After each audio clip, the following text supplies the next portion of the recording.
Hello বন্ধুরা, কেমন আছো সবাই? গ্রীষ্মকালীন সবজির মধ্যে চিচিঙ্গা একটি অসাধারণ সবজি।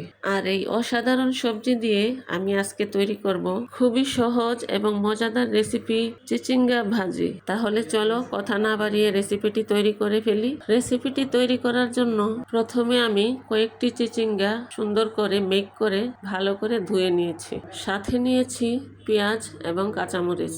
এখন চুলায় একটি প্যান বসিয়ে দেব এবং দিয়ে দেব অল্প পরিমাণ তেল। চিচিঙ্গা ভাজিতে তেলের পরিমাণ কিছুটা কম দিতে হয়। এখন দিয়ে দেব কুচি করে রাখা পেঁয়াজ কুচি। পেঁয়াজগুলি কিছুক্ষণ ভেজে নেব। পেঁয়াজ ভাজা হয়ে গেলে দিয়ে দেব ধুয়ে রাখা চিচিঙ্গা। এরপর দিয়ে দেব ফালি করে রাখা কাঁচামরিচ।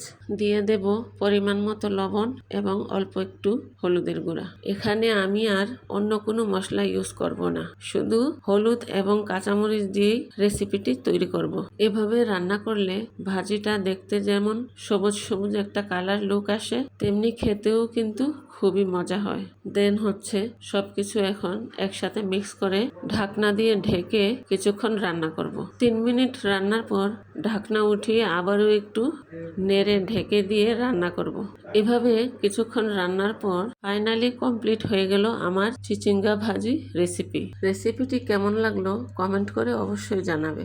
এবং আমার ভিডিওটি যদি কেউ ফেসবুক থেকে দেখে থাকো তাহলে একটি লাইক দিয়ে পেজটিকে ফলো দিয়ে রাখবে। আর যদি কেউ ইউটিউব থেকে দেখে থাকো তাহলে আমার চ্যানেলটিকে সাবস্ক্রাইব করে রাখবে। আজ এ পর্যন্তই, দেখা হবে আবার অন্য কোনো মজাদার রেসিপির সাথে। সে পর্যন্ত ভালো থেকো সবাই। আল্লাহ হাফেজ।